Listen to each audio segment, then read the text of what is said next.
माझं एक सिक्रेट सांगणार, परीक्षेचं सिक्रेट. पेपराला गेल्यानंतर मी कॉपी करताना कधीच रिस्क घेत नाही. 11 वाजता आमची शाळा भरते. पेपराच्या दिवशी मी एकट्याच अगोदरच जाऊन वर्गात बसतो. आमच्या वर्गात एका इकडे महात्मा गांधींचा फोटो आहे आणि दुसरीकडे इंदिरा गांधींचा फोटो, आणि ते सतत माझ्याकडेच बघत असतात. मी माझ्या बेंचवर, पण शेजारच्या मुलाच्या जागेवर मी इतिहासाच्या पेपरला शिवाजी महाराजांचा पराक्रम लिहित असतो. पण या डोळ्याचं त्या डोळ्याला गवर पोचत नाही, कारण मी कॉपी करताना कधीच रिस्क घेत नाही. शाळा भरते, टीचर येतात, मुलं येतात, दप्तर ठेवतात, जागेवर बसतात, पेपर वाटतात, सगळ्यांकडे जातो, माझ्याकडे येतो.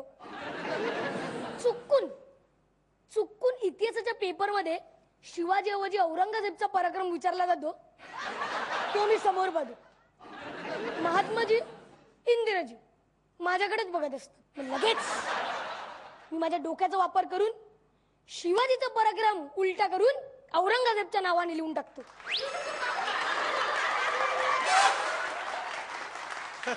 औरंगजेबचा जन्म 1630 मध्ये झाला नव्हता. औरंगजेबचे आई वडील जिजामाता आणि शहाजी राजे नव्हते. शेवटी याचा पॉझिटिव्ह संदर्भ कुणा महान व्यक्तीच्या कर्तबगारीशी जुळला तर हा केवळ योगायोगच समजावे. सुंदर पेपर तयार होतो, पण या डोळ्याचं त्या डोळ्यालाही खबर पोचत नाही, कारण मी कॉपी करताना कधीच रिस्क घेत नाही. जेव्हा गणिताचा पेपर येतो ना, तेव्हा मी समोरच्या फळ्यावर 2-3 कोपऱ्यात आधीच उत्तर लिहून ठेवलेले असतात. कोण हजर, कोण गैरहजर, एकूण विद्यार्थी किती, तसे एका कोपऱ्यात वर्ग आणि वर्गमूळ पण लिहून ठेवलेलं असतं. त्या दिवशी चुकून गणिताच्या ऐवजी विज्ञानाचं प्रश्नपत्रिका माझ्या हातात पडते. माझी तर बोबडीच वळते, अंगाचा फेफडा भरतात. मी समोर पाहतो, महात्माजी, इंदिराजी रागाने शिक्षकांकडे बघत असतात.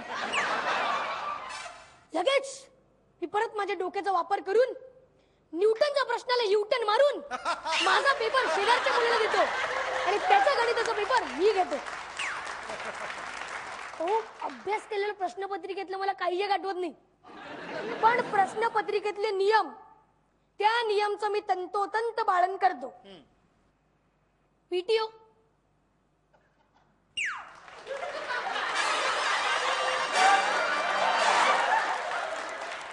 पीटीओचा मागे होऊन पुरेपूर उपयोग करून घेतो आणि आनंदाने पेपर जोडून टाकतो. पण या डोळ्याचं त्या डोळ्याला गवर पोचत नाही, कारण मी कॉपी करताना कधीच रिस्क घेत नाही.